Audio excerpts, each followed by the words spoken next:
Welcome, everyone. Welcome to another episode of the Greatness Engineering Hour show. I'm Mireille Tulekima, talking to you from Perth in Australia. And as usual, I always bring you some fantastic guests. And we're going to talk about, a subject of that are actually related to you and helping you to grow in whatever you're doing, and especially to help you to get to the next level of your greatness, because on this platform we are about greatness. We are about making sure people understand that they have a gift and understand that they have no limitation. And that's really the objective of the show, making sure you understand that and making sure you get advice and tips and strategies from specialists and people who actually have the knowledge and the experience. And today it's going to be the same. After a successful campaign on gender-based violence, I thought that it's a nice the subject of today is a nice transition, because as we know, in conflict, communication is very, very important. It's at the center actually of getting to a solution. So today our subject is going to be it's going to be about authentic harmony, but looking at it from a communication point of view. And the subtitle is how we can co-create conversation to resolve difficult situations, bullying, and toxic languages. And I'm bringing you today Dr. Pauline Crawford. Dr. Pauline Crawford is based in the US. So yes, we're going to the US again, and we're gonna, just delve into this subject. She's a specialist in authentic harmony, and especially on relationship between men and women. And we're also going to look at on the professional side how it affects everybody. So sit tight, have your pen and paper ready, because I think you're going to learn a lot today. Learn from your own way of communicating, but also see what are the possibility for you to improve or to fill the gap that you may have, and also help people around you. So don't go anywhere. I'm going to bring Dr. Pauline Crawford with me now.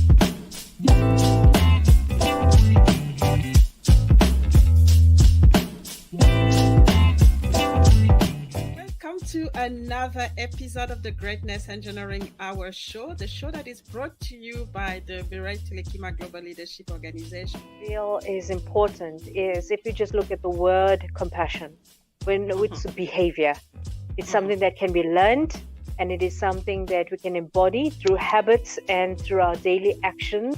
We have facts and we have stories. And we can bring the facts alive by infusing them with our personal stories, with our examples, with our life experience. And that is why, as entrepreneurs, there's no two people doing the same thing, because we come at it with different backgrounds, with different stories. And so if we want to become even more successful as an entrepreneur and step even more into our greatness, these stories that have made us who we are need to come into the facts that we present to the world. To get this idea that if we interject this wisdom intentionally, I call them needle movers. It's the needle mover that's missing. I would love to be recognized as somebody who has tremendously contributed to the effectiveness of the financial sector, especially in the investment world. I want to be able to be contributing, one of those guys that really are doing significant work to better the lives of people. I am not necessarily after money, because money is definitely a significant result of the work that I do. And because of that, it doesn't matter whether I go through ups and downs. I will keep my head above waters and keep my mind focused. Why? Because I got a goal and something that I really want to be able to.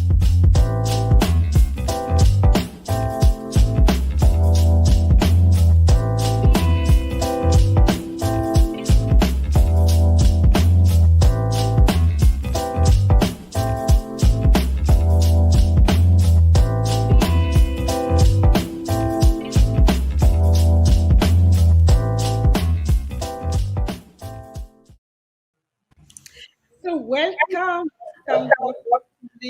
welcome to the Greatness Engineering Hour show. It's a pleasure to have you. I'm really excited, anticipated, a great conversation. But before I get into too much excitement, please, let us know, let us know who you are and, what we really need to know about you at this point before we start the conversation. Well, it's absolutely my pleasure to be here. It's just wonderful. I love this world where we can connect across the internet. I mean, I know we have problems with COVID, but it has opened up a huge world for me. So who am I? I'm actually a Brit who's living in America. And I've also lived in Malaysia. And I spent most of my life not realizing that I could be the person I am now. So I kind of started in my midlife, but then I'm pretty old. So that was good. So that was some, 40 plus years ago. I really realized that there was more to me and that I wanted to be more. I wanted to be an adventurer. I loved conversations and I didn't like conflict. I never understood why people wouldn't smile. Why did people get into arguments? So I really studied people and I felt very passionate about the business world. I knew it would impact the private world, but I really wanted to understand, why did people go to work and not be happy? Why did people get tangled up with their boss being bossy? And it was not just men, it was just women as well. And I thought, well, what is this mix going on? And what is happening? And I really studied it from my own point of view. I wanted to be assured that I was the right kind of woman, that I was kind and empathetic, but I was also strong. And so the last, 40 years, I've been looking at, how do we have magical conversations and how do we really understand difficulties? And I love being with audiences. That's the only thing about always being online, is that we can't get really in touch with our audiences apart from the questions they bring in. But I think it's so important that we can step into a new place now.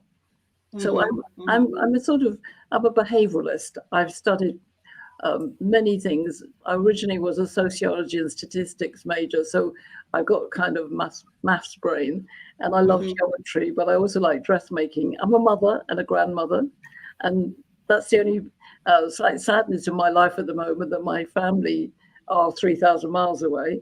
But of course, with the power of technology, we can see each other. But my passion is to make a difference in the world and to make a big difference, and not to be telling people what to do, but just showing them a way that says to them, oh, I could do that. I could be that. And that's very important, because as we know, sometimes we do things because we that's all we know. We've not been exposed to anything else, and we don't realize sometimes that it can be toxic, for us. So it's important to have this exposure and also, have, those, dialogue and conversation, so that people understand that there's another, there are other ways of, doing things. And just, to start the conversation, just wanted to know, because we've just, like I was telling you, before the show, we've just finished, campaign on gender-based violence, and what I've got from interviewing different women around the world is, at the end of the day, is come down to the communication. So I wanted to ask you, is there anything more fundamental to our collective and well-being that, than the looking at, the relationship that men and women have, either, privately, but also in the workplace. Yes, absolutely. And I think it's fundamental, absolutely fundamental. I know there are lots of marginalized situations, but essentially, women are half of the world and we still don't have equality. But I think we need to look beyond that. We need to understand how we come together. And I study different types of men and different types of women. And I look at what's similar and what's different and what's difficult and what does difficult actually mean. So I think that I'll give you an example. I recently saw a post and it said, oh, fantastic. There are more non-exec women in corporate world than ever before. In fact, more than men, but men are still the executives. And I posted back, I said, yeah, but does it actually make a difference? Because it's not about the numbers, it's about the conversation. So my dream is that in this uncertain world that we're now in, that we can be totally sure and certain that we're all in this uncertainty together. And I believe we need to think about taking a blank sheet and starting again. Now, that's not always easy, of course, but emotionally and mentally and even spiritually, can we actually see a future where it's not just about equality, but about everybody using their best talents, their best traits, their best attributes, because they are who they are, a certain type of woman, certain type of man, yes, but that with all the different diversities, all the preferences, age differences, cultural differences, stepping into that place of the commonality of who we are as human beings. So the first similarity is that we're all human beings and we're all facing a world situation. Secondly, women are definitely different to men. I think, it's a very simple part of my work. I would say, are men and women different? And then the audience will always nod. Are men all the same? No. Are women all the same? No. Are generations the same? No. So we've got similarities and then we've got differences. And at the point of conversation, we know when it's toxic. We know when it's wrong. We know when it's right. We get a feeling. Now, sometimes women will say to me, oh, well, men don't seem to have emotions like we do. I say, yes, but they do have emotions. Otherwise, they'd be dead. So, let's be sensible. And what we've got is we've got sidelined by our history in many ways. And you know that, and I know that, women, we did need to fight for the cause. We needed a vote. And we still need a lot of change. Looking at the figures that you have about, gender-based violence, it's terrible. But we need to think about what's our best value that we bring, and not to be like men, but that we're different to each other. So what I look at is, how can I be the best that I can possibly be? And I do focus on a lot of logic. I'm what I would call a masculine-minded woman. And that came into my desire to actually create a map. And I call it now an authentic power grid that will make authentic harmony. Because the one thing we do know is that men and women are in this together. And that women, firstly, are extremely good at business. So whether that's career business or it's an entrepreneur business, we're really good at it. And I mean, there's lots of evidence that, from management schools, that women have all we need to be at least as good or not better than men, but it's still not changed because we haven't changed the conversation. So what I mean by that is that the prevailing wisdom now is that we need companies that are focused on people, planet, and profit. And that takes a different wisdom, not just between men and women, and women and women, and men and men, but between the previous economy world and the new one that I believe is coming.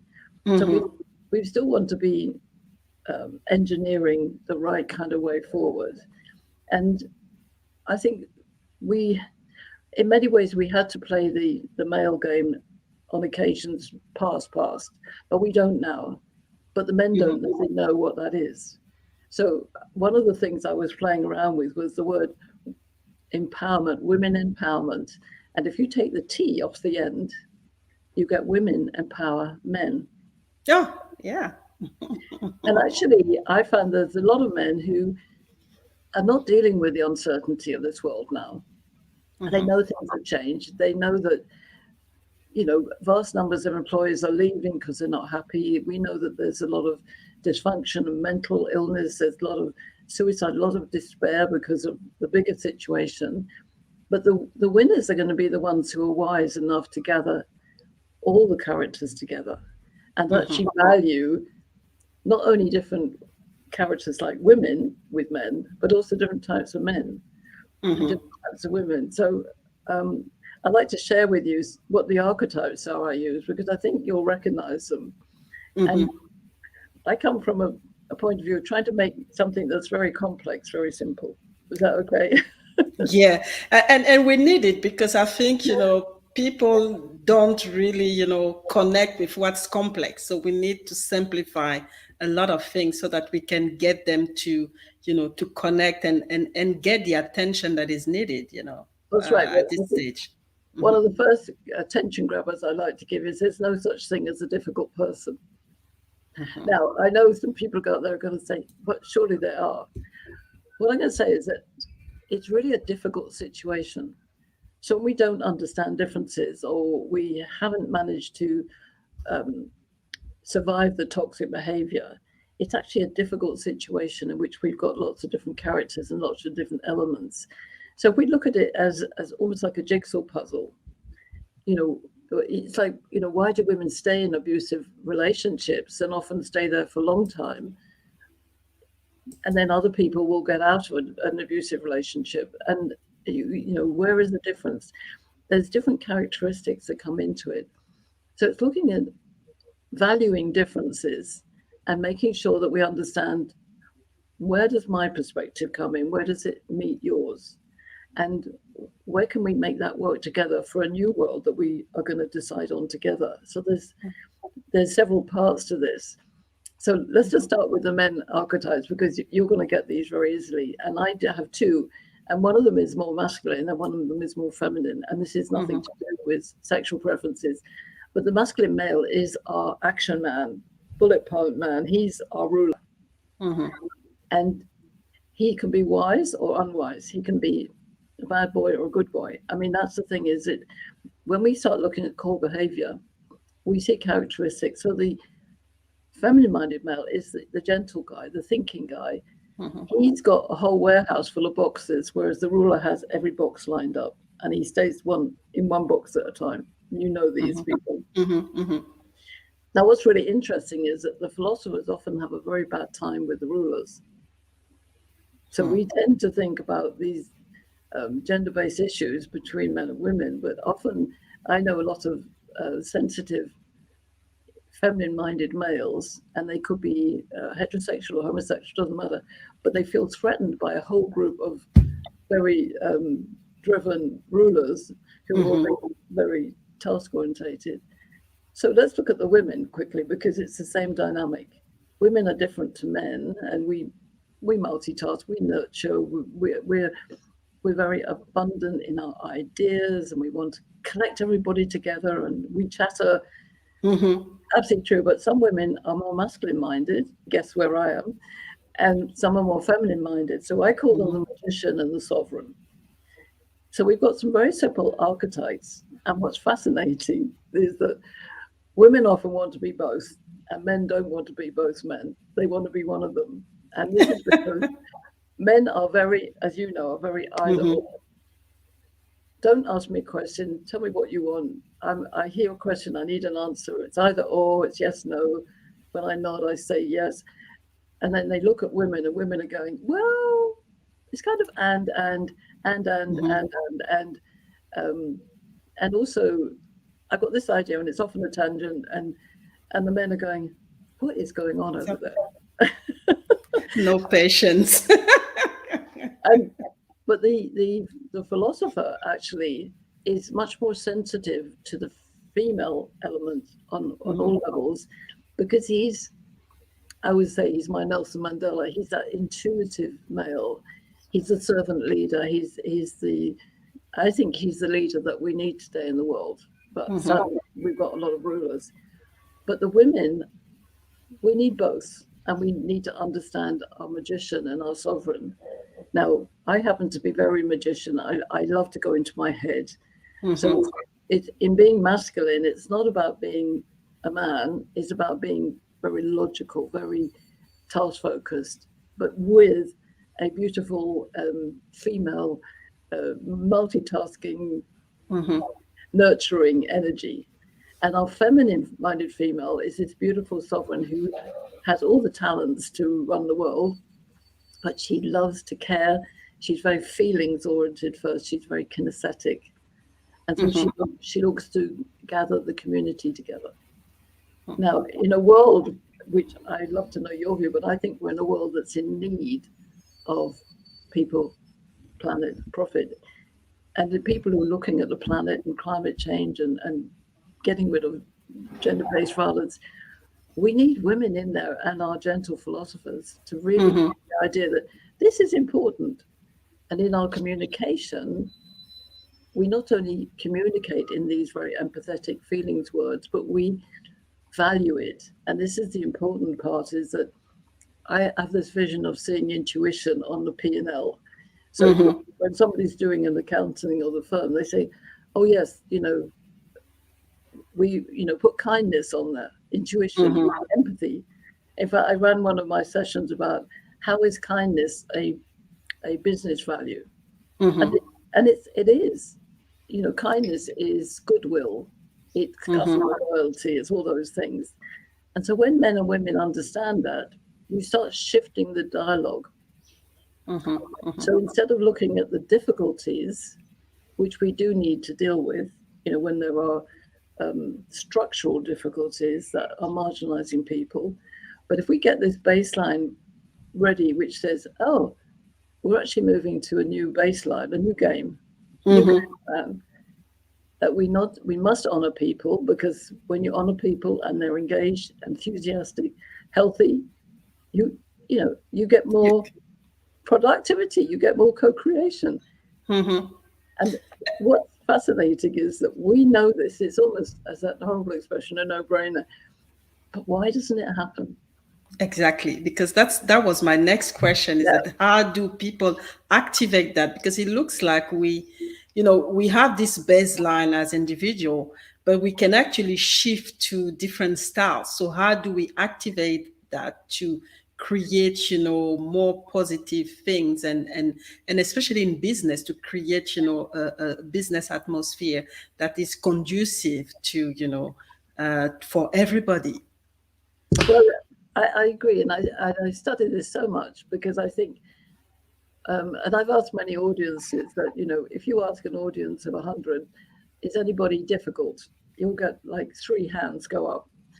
In an American audience, you'll get about 6 going up. In a British audience, you get 3. In a Malaysian audience, you get none. But that's the culture.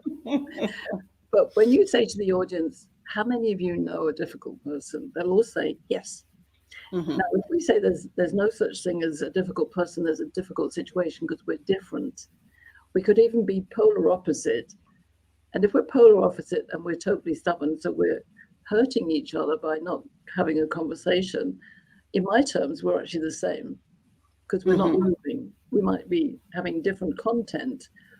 So the idea with the magical conversation is that it's a conversation with no judgment, but it's about your experience, and it's about listening and sharing without rushing, in many ways, without trying to control it. So in order to seed something new, we have to allow the seed to grow. It's like if we seed something in the garden and then we rush out every day and say, why isn't it growing? It's not going to work.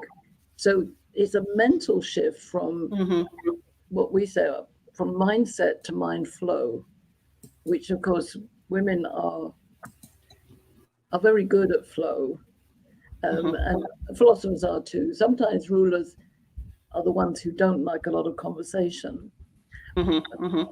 They still have a heart, and they still are willing to listen if we structure it their way. So there are little techniques to step into that space. But I think that the main thing is that we need to believe in this new version i.e., we're all valuable. Every single person's value, the magician, the sovereign, the philosopher, and the ruler. If these are the four elements that come together, so that's male, female, masculine, feminine, everybody is in that circle, everybody.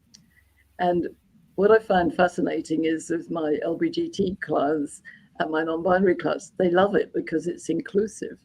They're not put out somewhere. So if you like, being a mathematician, a geometry, male, female, masculine, feminine makes a circle, and everybody's in there.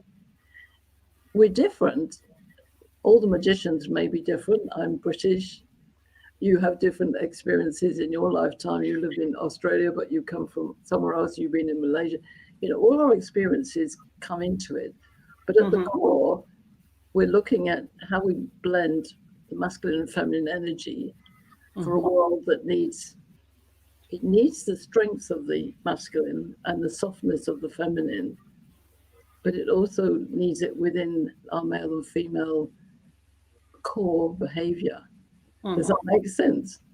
It does, and I think explained like that, it makes more sense, especially when you're dealing with different people. I can imagine, leaders, or when you're dealing with people from a different, cultural background or different experience in terms of, what they've experienced in life.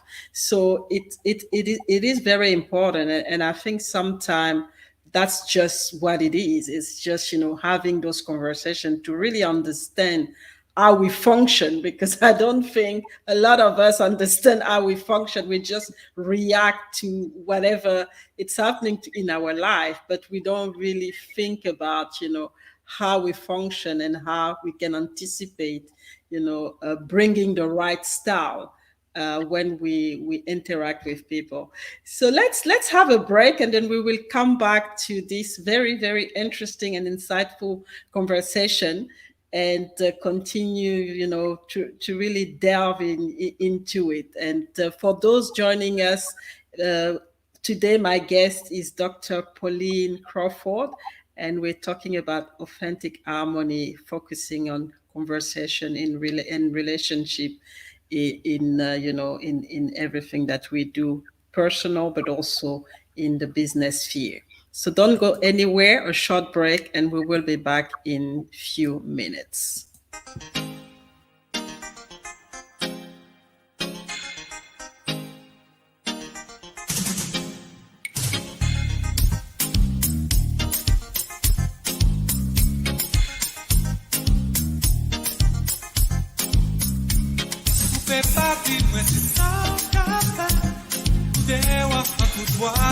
Tous les soirs,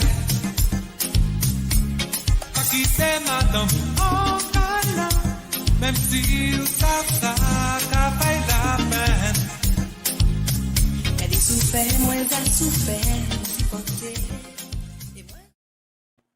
So we are back talking, today focusing on harmony, and especially relationship, in, getting this harmony in the relationship that we have, in our life.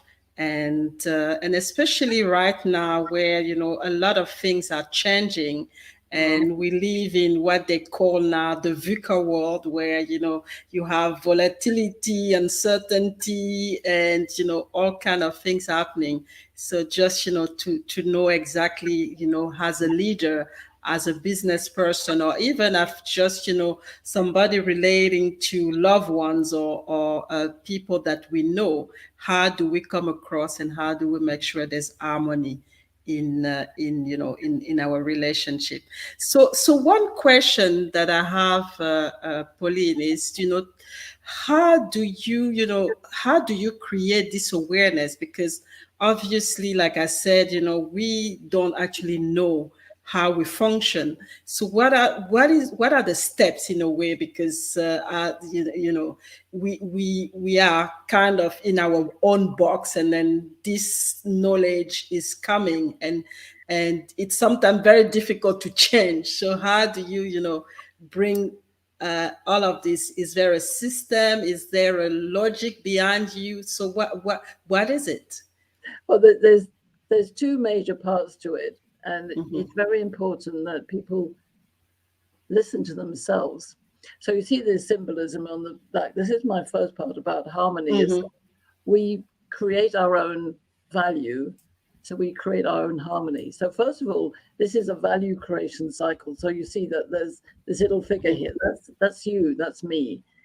That's the only person that we can know. That's the only person I can deal with. So your first question is, to get to know myself. So it's again going to common sense. Am I a man? Am I a woman?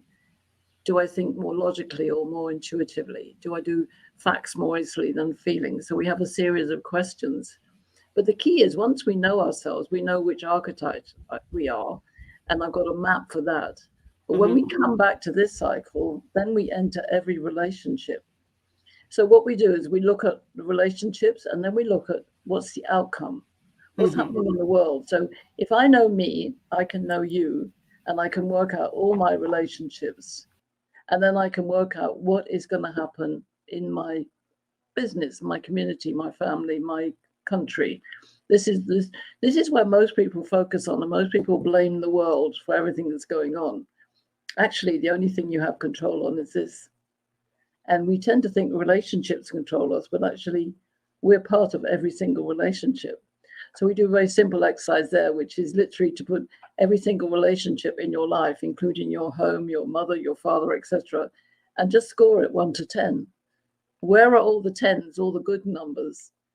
They'll drive your energy up. Where are all the low numbers? And then we take a look at relationships.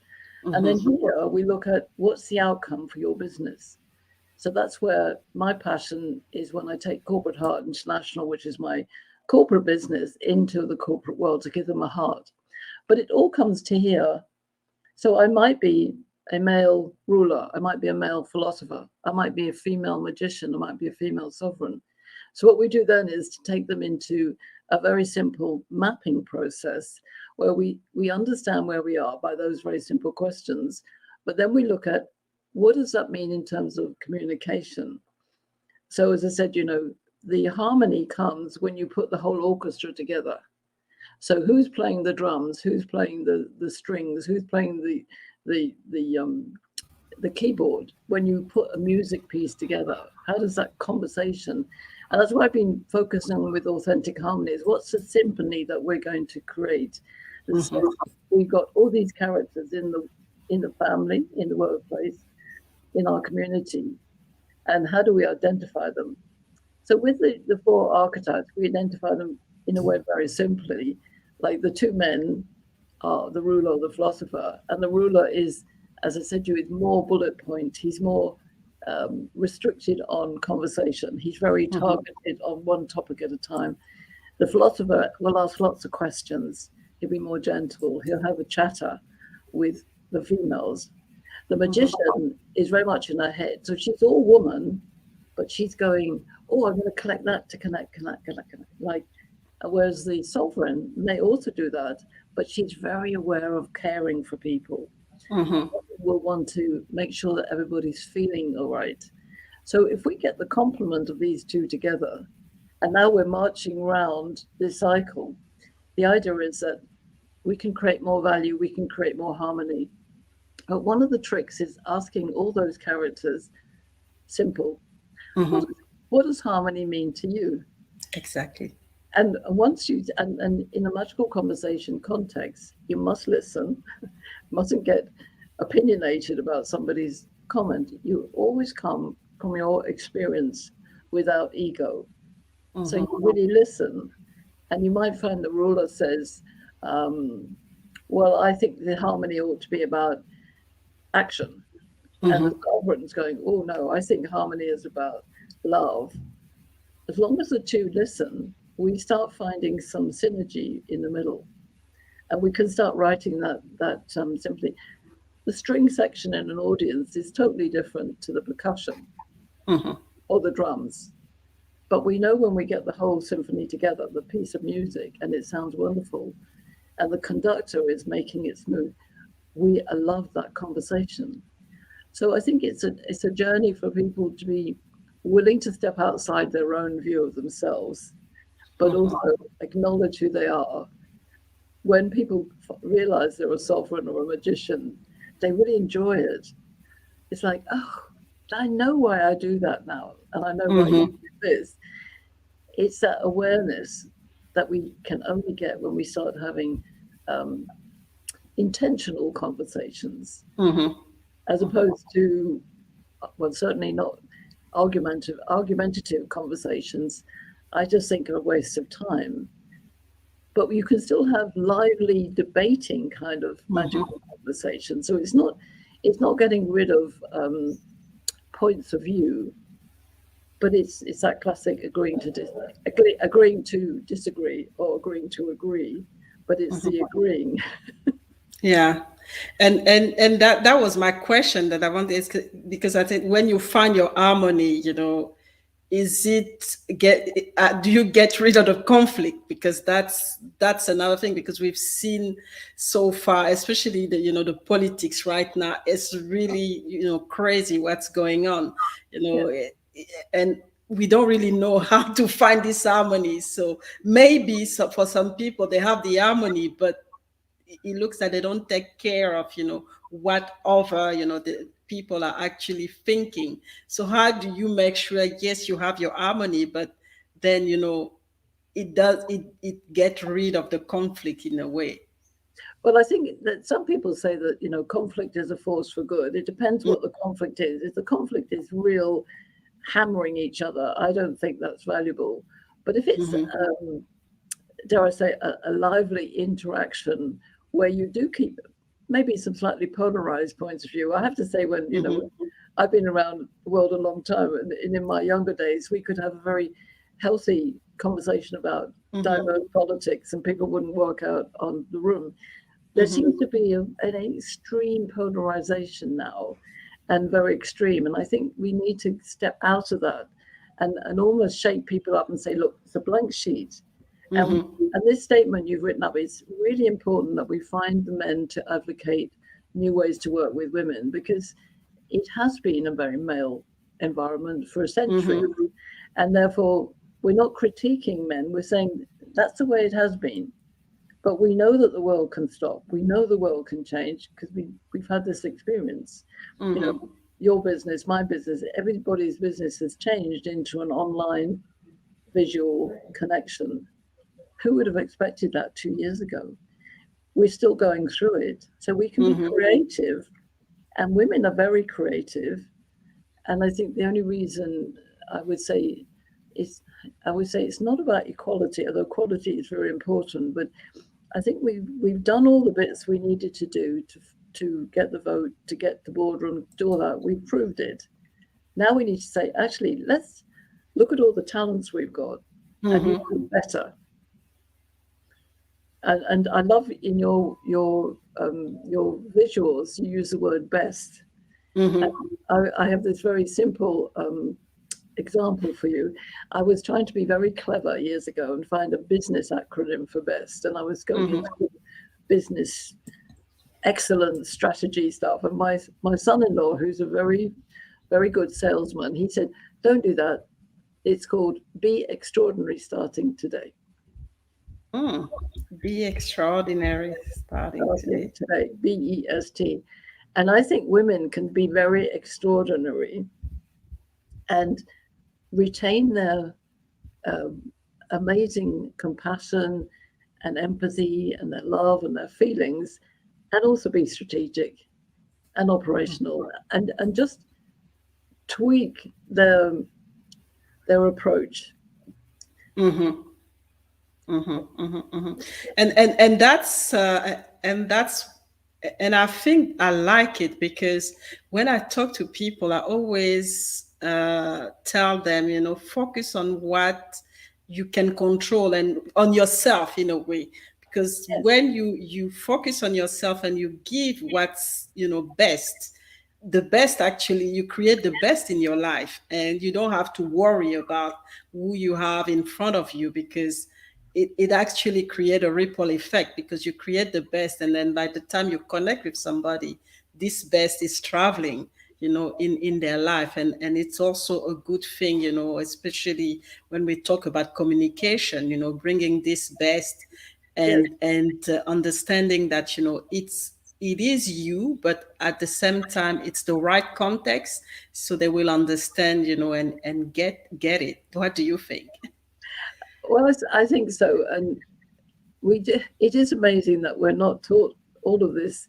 Well, it's very simple stuff right from scratch, because I think we've boys and girls as well, men and women, we've been taught you must be this. I mean, the number of philosophers who say to me, "Oh, I hate it when the ruler says I've got to man up," because that's not. And magicians can get upset with sovereigns when they say, "Oh, just soften out and be more girly," and so on and so on. And rulers get fed up when people say, "Oh, don't be so limited in your bullet points." But if we actually understand these are things that are valuable to them. So I'll give you an example that, say the ruler is the guy at the top, and he can be very wise, and he's got an agenda. When a woman comes in and over talks him to the point where his eyes are glazed, it's never going to work. And all she needs to do is to recognize he's got 3 bullet points. And if she will listen and say, "I recognize you have 3 things here. May I summarize? Blah, blah, blah." You've got his attention. You can then say, "Well, I have a really great idea I'd love to bring to the table. Is it an appropriate time?" He'll appreciate that again. And if he says yes, you have an opening. If he says no, let's do it later, you have an opening. Now, I would advise a ruler also to recognize that his women around the table have got lots of good ideas. So he would also be realizing that he needs to make time. And he might say, "I've got a very definite agenda today, but I know you've probably got good ideas. Please, can we have them at the end?" That woman will now appreciate. So they're very simple things that we can do by recognizing, firstly, somebody's different to me. What is the difference? Can I tune into their difference? It's a classic Covey thing, seek to understand in order to be understood. So we don't have to become somebody else, but we tune into them instead of trying to control them by our own fixed point of view. It's never going to work. And so when we look at harmony, one of the first magical conversations, say to somebody, "What does harmony look like to you? What does it sound like? What does it feel like?" And then you've got your answer. As soon as they tell you, you go, okay. Speak into their language. And you can even say, "Well, that's fascinating. I never thought about looking at it like that. Which instrument would you be in an orchestra?" I asked that on one of my recent groups. It gets people thinking in a way that relates to themselves and to others. And that for me is the key. Once we get this cycle going, we can change the world. And I like what you said, speak in their own language. I mean, it's obvious when you are from a different culture, you speak a different language, you have to come down to speaking a common language. But when we look at gender, when we look at, relationship, we don't actually think about languages. It's the same. It's just, represented in a different way. We have to come down and speak the same language. And that's a very important step. So let's have another break, and then we'll wrap up. On the hour is already getting close. So, and we will be back on this very, very, very interesting conversation.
So we are back. We are back with Dr. Pauline, and we are, talking about harmony in relationship, and relationship in a diverse, in a diversity world. And we know that this world is very diverse.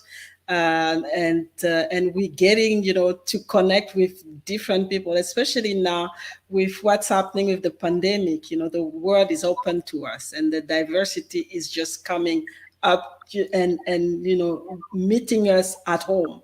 So we need to be aware of how we come across, but how we create harmony to be able to have a great relationship with the people that we're interacting with.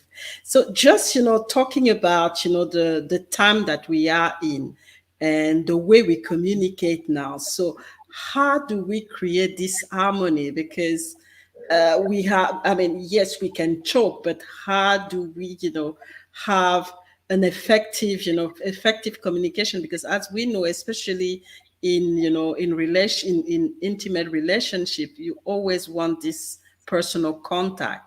So how does, communicating online change the harmony or improve the harmony if that's the case? Well, I think being able to connect across the world and really see different cultures is really important. I mean, I was very fortunate to live in Malaysia before I lived in America, to be honest. And having lived in England for 60 plus years, I never imagined living in another country, let alone another continent. And I realized living in Malaysia that the world looked totally different from there. Mm-hmm. And then when I'm in America now, it looks totally different again. And just having that awareness, you don't necessarily have to go and live in those countries now. We have the fortune to be able to research anything, see anything, talk to anybody. I was talking to somebody in Taiwan the other day, and I'd not spoken to anybody in Taiwan before. And I thought, I know where that is on the map. So be curious, be inquisitive, And when we come to women, half of the world is women. And all the young girls, I have 11-year-old granddaughter as well as a 42-year-old daughter. But I look at my granddaughter, I think, what's the world going to be like in another 10 years when she's 21? And, what's going to happen? And it's about understanding that we have the scope now with the internet to really having these amazing conversations, which is why this is so good.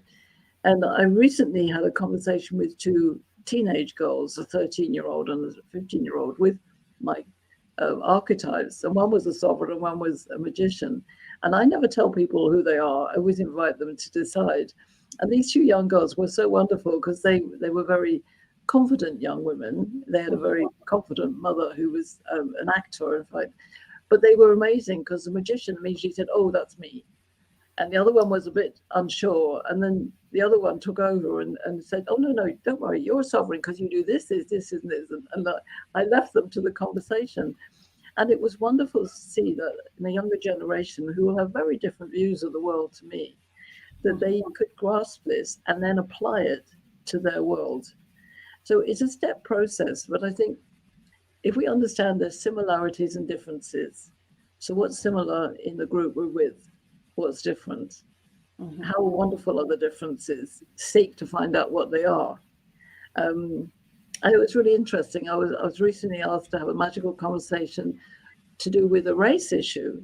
And they said, "Who would you have in the room?" I said, "Well, I wouldn't mix men and women. I would have all women to start with, or all men, because you need one commonality." So it's like if you were talking about, with generations, you might have one culture. So you simplify things, because if you had several different cultures and the generations were very different within those cultures, so you start step changing and getting people used to this idea of listening to a common subject. And what's very important with the magical conversation is the topic is between you. So I want you to imagine that the magical conversation is a space between us. So even though we're online and we're, I don't know how many thousands of miles apart, there's a space between us, and the conversation is in the space. I don't necessarily own the conversation or you, but we share our experiences into that space. So when you put the word harmony into a conversation with a mixed group of people, the commonality is their views on harmony. So you can write a script after saying harmony means, and then you would see how it plays out with a different demographic.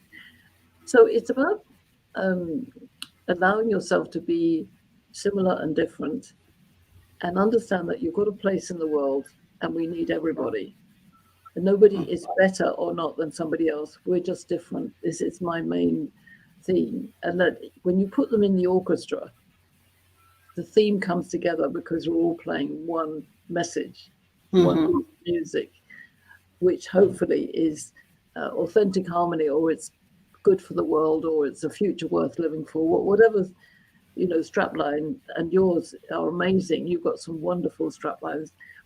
Just to be extraordinary starting today could be a conversation piece that you give to young kids. What does it mean to be extraordinary today? I'm sure we'd get 11-year-olds coming up with some amazing things. Yeah. And with the creativity and the imagination, it's actually gonna be very interesting to get, all the outcome from that.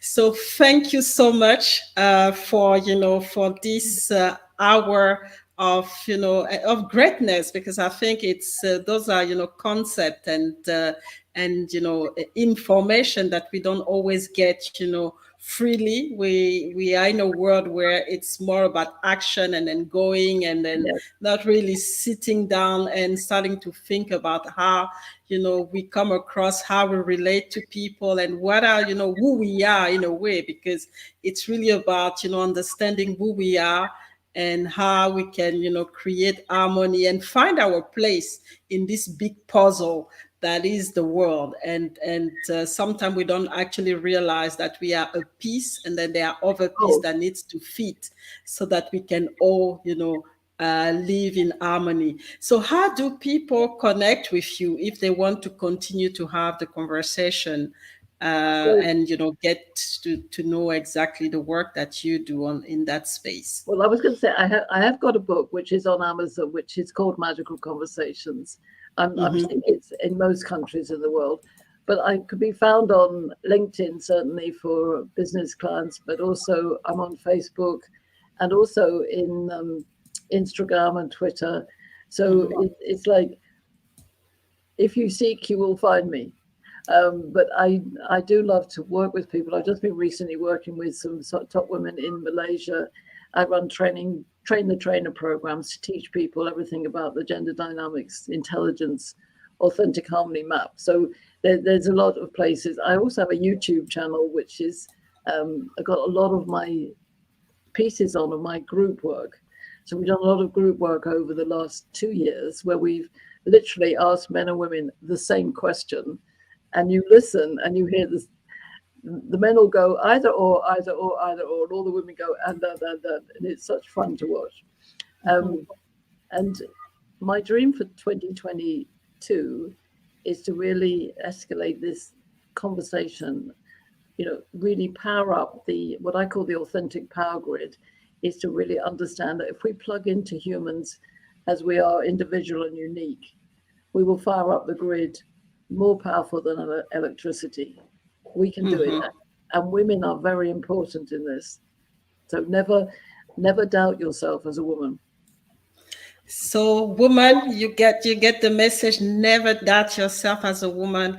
But obviously, you're not alone. You have men as well. As Pauline was saying, it's we all have our place. We come with our differences, and we plug into this puzzle, what I call this puzzle of life, and create the harmony for everybody to get a better, a better outcome and a better world. So that's really what it's all about here. We had an amazing hour of greatness, and we educated ourselves so much. I mean, I got so much from it. And I think I'm going to delve a little bit more on your work and understand, in 2022, just, follow you in that, dynamic that you're going to create. Thank you so much. Have a great evening. And again, thank you for all the insight and this wonderful conversation that we had today. And for those who are going to watch the replay, I think there's going to be a lot of people watching the replay, because we had this show at a different time. Please, leave your comment, and if you want to get in touch with Pauline, just reach out. Yes, I've put all the detail, and if you can't find the detail, just reach out to me, and I will connect you. So thank you so much. Any last word that you want to leave, the audience with before we close out for today, Pauline? I just think, be a person who can smile at yourself. I'm very connected to smiling. It's something that I always found was a gift. It's a free gift that we can have. And it's not a come on, it's got to be a genuine, authentic smile. But understand that the world in this challenging time is still a beautiful place. And if we smile at all the little things in life, then the bigger things will come true. Fantastic. Thank you. And I wish you a good evening, but also a good festive season, starting 2022 in a good space, and enjoying your loved ones, because I think that's what it's all about at the end of the day, and create this harmony that we've talked about in your own space, and with the people that you're going to interact with. So thank you so much, and we'll stay in contact anyway. So bye for now, and I will have a break as well, so I will be back with the Greatness Engineering Hour show next year. So happy New Year, and Merry Christmas first, and Happy New Year to the audience, and see you next year. Thank you. Bye.